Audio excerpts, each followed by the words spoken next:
So hold on, I'll record for 1 second. Okay. All right. Well, thank you all for inviting me to participate in this conference. My name is Nicole. I'm the Advocacy Director at the Sentencing Project, which is a research and advocacy organization based in Washington, D.C., working towards criminal justice reform and doing advocacy to align with our priorities to challenge mass incarceration and racial disparities in the criminal legal system. So as a research and advocacy organization, we like to talk in numbers, but we know that behind each of those numbers are people. Behind each statistic is the face of a young Black man whose potential has been cut short by a harsh prison sentence, mandated by laws like 3 strikes, not just in California, but in many states.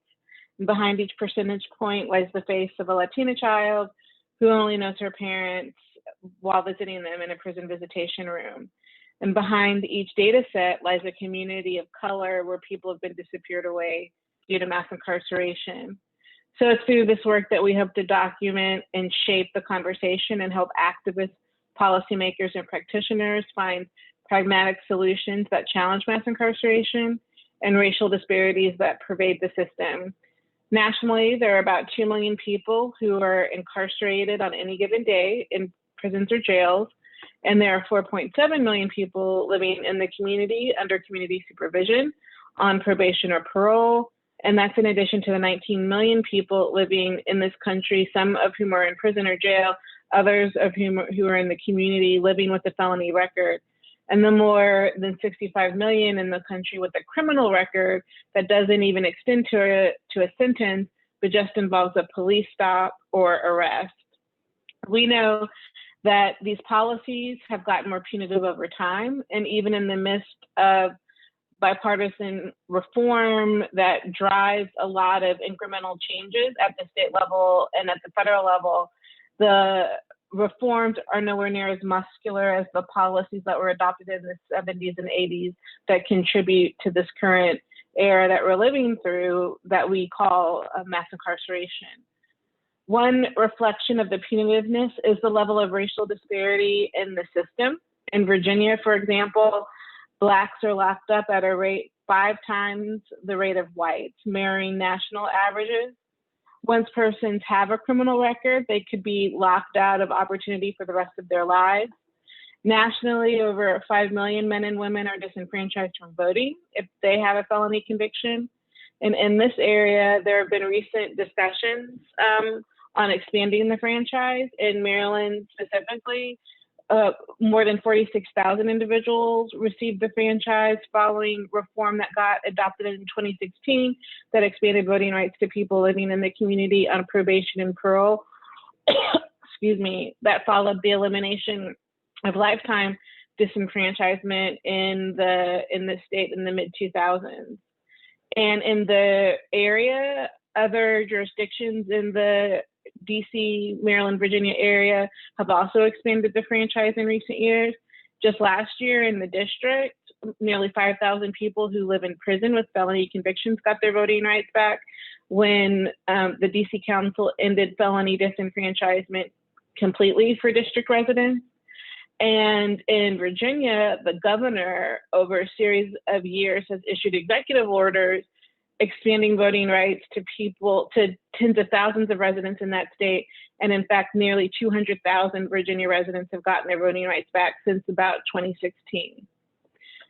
So the effects are significant, particularly in communities of color and in the Black community specifically. 22% of the Black electorate is disenfranchised due to a felony conviction. And the response to crime in the United States can be considered in the context of the collective American imagination and what punishments political elites lean into because of their assumptions about who commits crime and their reinforcement of the country's racial caste system. And I note that the title of this panel is called The Racial Injustice System. And it's clear that what has motivated punitiveness when it comes to responding to crime, because all nations may have choices, political choices, when it comes to what is the response to crime, what is the response to people who break the social contract or who may be a threat to public safety, one issue in the United States is that those responses are driven by racial animus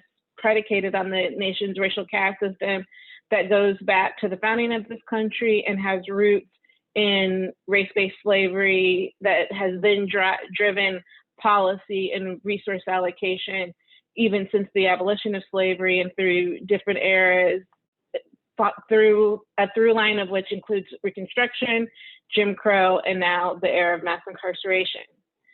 So one clear example is that of felony enfranchisement specifically. While the roots of disenfranchisement predate the settling of the United States, the constitutional record is clear that lawmakers at the time worked to disenfranchise Black residents by crafting felony disqualifications they assumed would impact the African-American electorate. Take Virginia, for example. The white supremacists who championed disqualifications were clear in their reasons. Virginia delegates to the state's 1902 Constitutional Convention that led to felony disenfranchisement following the period of Reconstruction were well aware of the racial imbalances in the state's criminal justice system. Fears of Black criminality suffused the arguments against Black enfranchisement. There's a quote in the Virginia constitutional record where one delegate told the convention that in the South, 6 whites out of 10,000 were in prison compared to 29 Blacks out of 10,000, showing that since, quote unquote, these people have been made free since slavery, of course, instead of improving, the record of crime shows that they are retrograding. This is in the constitutional record, Virginia's constitutional record. And in 1901, Alabama amended its constitution to expand disenfranchisement to all crimes involving moral turpitude, a vague term that was applied to misdemeanors and even acts not punishable by law. The president of that state's constitutional convention rationalized manipulating the ballot to exclude Blacks because they were inferior to whites and because the state needed to avert the quote unquote menace of the Negro domination. The official who introduced the new provision at the convention said the crime of wife beating alone would disqualify 60% of quote unquote Negroes. This did not mean that only Black men committed spousal abuse. It did mean that whites were less likely to be prosecuted for spousal abuse and several other offenses that could lead to disenfranchisement. So today, given more than 40 years into the experience of mass incarceration, we know that we can change the way things have been so that our future and our communities can be strengthened and made better by first acknowledging the policies and motivations that contribute to punitiveness and excessive incarceration in the United States to begin with. With every word we utter and every action we take, we know that there is an opportunity to challenge the status quo and meaningfully address mass incarceration. Fundamentally, this is a political problem where strategies must be employed to counter the current punitiveness, resulting in high levels of incarceration and the motivation that drove the policies still on the books in states like Virginia, in Alabama, as evidenced by the constitutional record of the early 20th century. Countries and within the United States states have the policies and prison populations they choose. Between 1965 and 1990, during which overall and violent crime rates tripled in Germany, Finland, and the United States, German politicians chose to hold their imprisonment rate flat.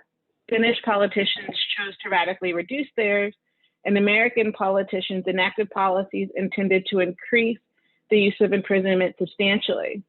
All American states experienced large crime rate increases in the 1970s through the early 90s, but their responses were substantially different.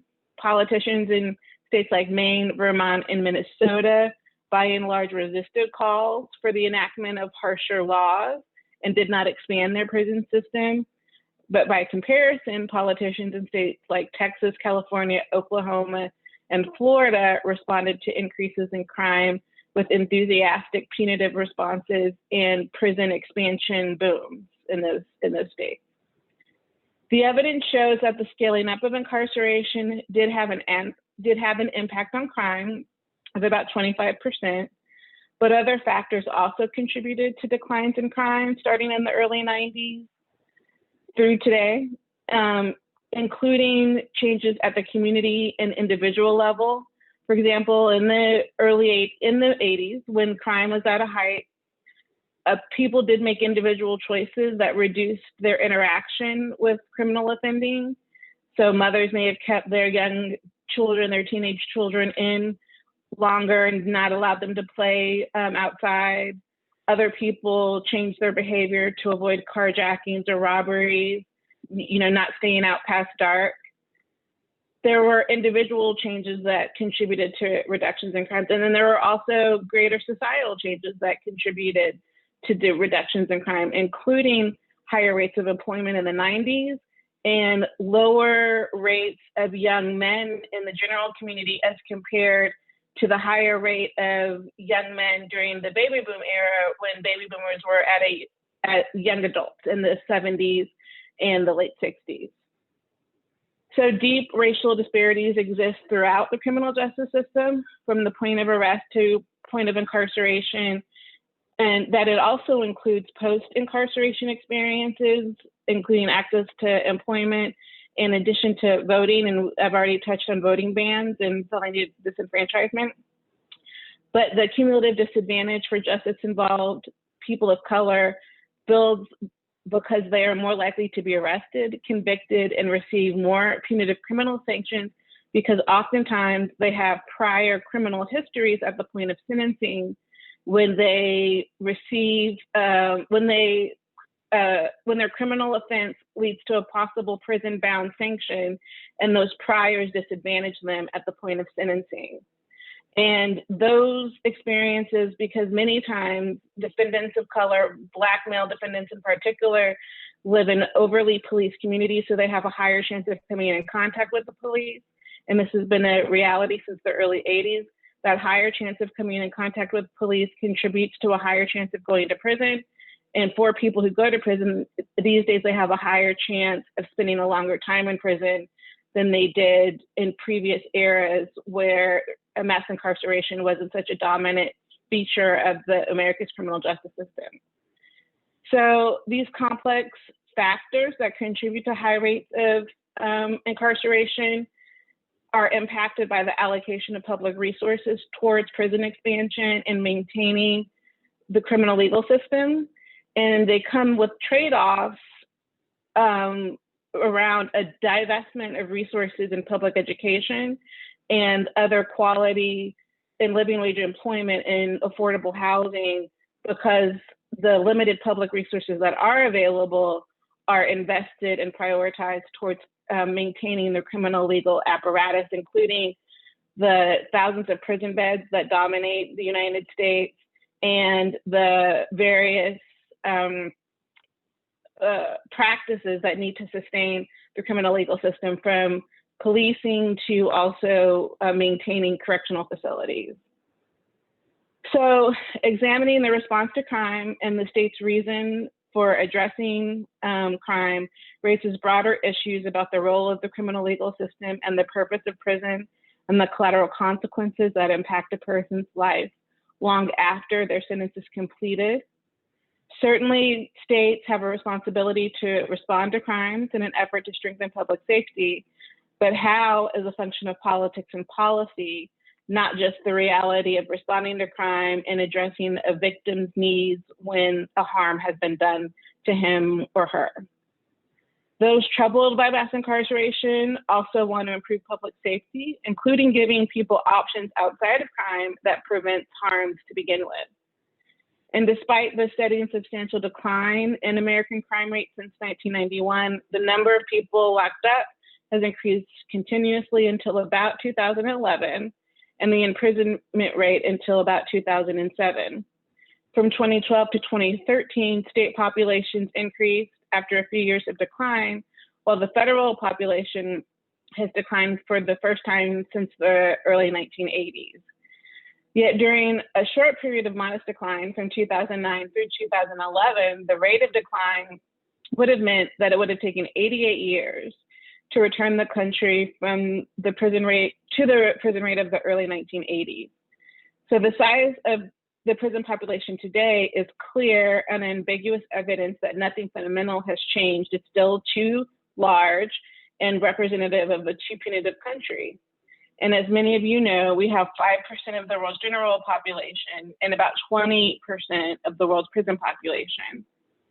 There are practical examples of recent state reforms that have achieved prison population reduction. Several states in recent years have reduced their prison population by over 30%, including states like California, New York, Alaska, and there have been double-digit decreases in prison populations in states like Mississippi and South Carolina as well. This has been because of diversion for prison-bound defendants. In New York specifically, through scaling back mandatory minimum drug laws. In California, by addressing that state's punitive three-strike laws, mandatory sentencing laws that allowed for early release for prisoners who served a certain amount of time in prison and met other requirements for rehabilitation and demonstrated improvements in their institutional behavior. Other changes that have been practical and have helped contribute to decarceration have been addressing those mandatory minimum laws in a range of states, including Alabama, Alaska, Michigan, and North Dakota. And other states have eliminated mandatory minimums for drug offenses altogether, states like Rhode Island and Connecticut. So state lawmakers in particular, are exploring the laboratory of ideas, being confronted with the reality of mass incarceration, and are adopting practical ways to scale them back.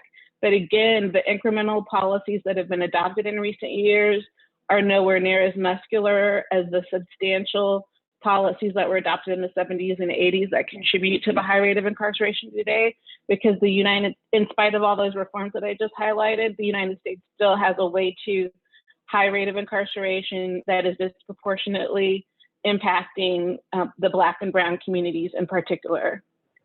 But there have been successful ways to address racial disparity. So New Jersey and Maryland have very high rates of racial disparity in their state prison populations. States that have been known to reduce their disparity in recent years have instituted structural statutory changes to their sentencing schemes with the goal of reducing prison-bound defendants. And by expanding diversion, they've reduced the number of people going to prison, and that has had a causal impact on reducing disparities within the state's prison system. So those states include Connecticut and Georgia. So, I know that we're getting short on time, and I'll just say that there are very specific ways to engage with sentencing and legal reforms with the goal of addressing racial disparities and challenging mass incarceration. And there are 3 specific examples that I'd like to share in terms of doing that. First is reforming public safety policies that govern interactions with the criminal legal system. Restructuring these policies can focus on reducing low-level interactions with law enforcement that hopefully prevents opportunities for escalation, and repealing or scaling back the excessive sentencing practices adopted during the 1970s and 80s, and meaningfully limit what the prison responses are scaled to offense levels for certain crimes, specifically undoing the 3 strikes mandatory and the mandatory minimum sentences that I've touched on, and comparable laws should be repealed, given they result in unjust and disproportionately severe punishments to no significant crime preventative effects. Second, there needs to be a grassroots narrative calling on the broadening of public safety strategies beyond incarceration. The narrative should call for social supports and public investments in high incarceration communities that include access to early childhood education and high quality schools, good health care, including therapeutic interventions for at-risk youth, living wage jobs, affordable housing, and properly funding of social services. And third, we have to grapple with these astounding rates of racial and ethnic disparity in the system.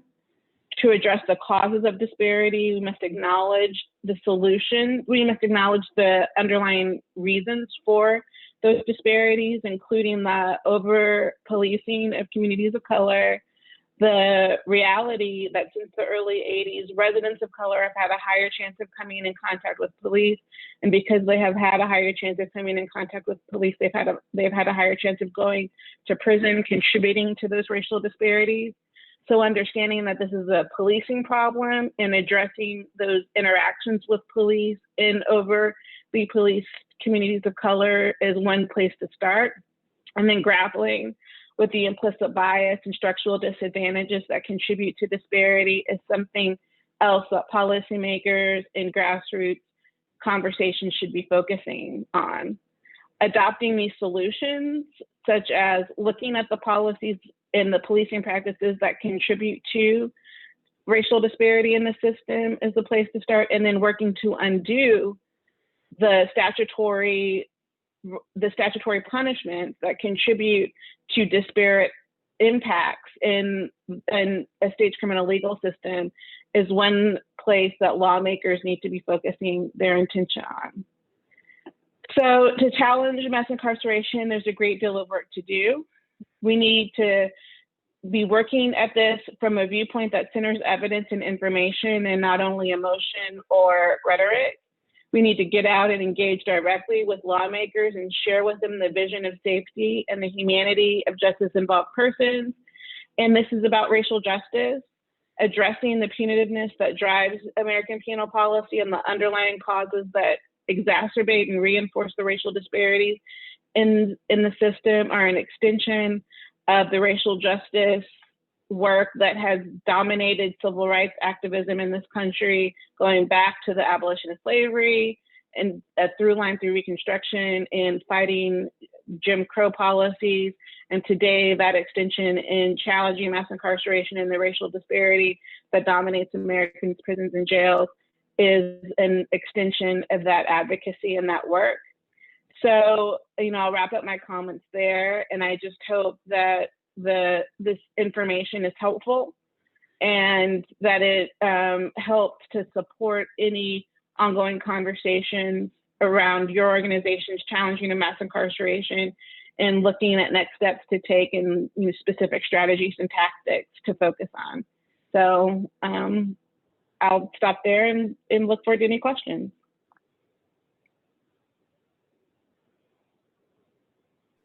Great. So our first question is, you mentioned grassroots efforts. What specific efforts can organizers take?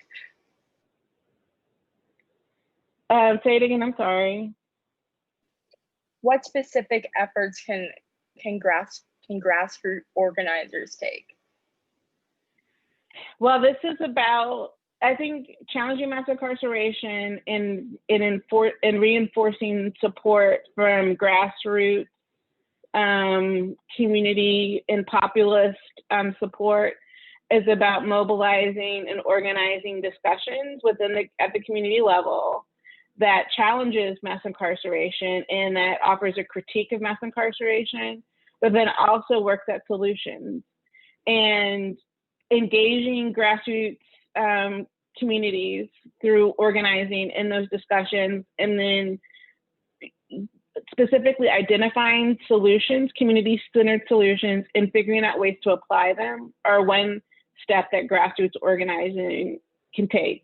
So things look a little different now, given that we're still in the middle of the pandemic, and a grassroots organizer might not be able to organize a town hall in a school cafeteria or in some community center. But to the extent that there is a way to bring people together to have conversations around the problem of mass incarceration, but also to discuss solutions and what the community wants, and with regards to safety and with regards to changing the way things are currently being done when it comes to policing, when it comes to the large number of people in prison or jail, is something that a grassroots group can do. Documenting that and figuring out a way to share that specifically with lawmakers who are voting and making, passing policy in our name as elected officials around, responding to crime or not investing in social supports that can help prevent crime. Those are things, and those are ways that grassroots organizations can contribute to the conversation.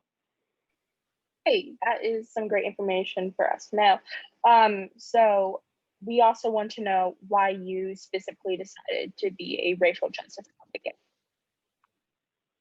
Well, I mean, I focused on prisons and mass incarceration because my brother was incarcerated when we were both in our early 20s. And so that politicized me to the issue. And then I was fortunate enough to be able to do this work and have been with the Sentencing Project for several years. That is interesting. How has becoming an advocate helped you work towards your goal?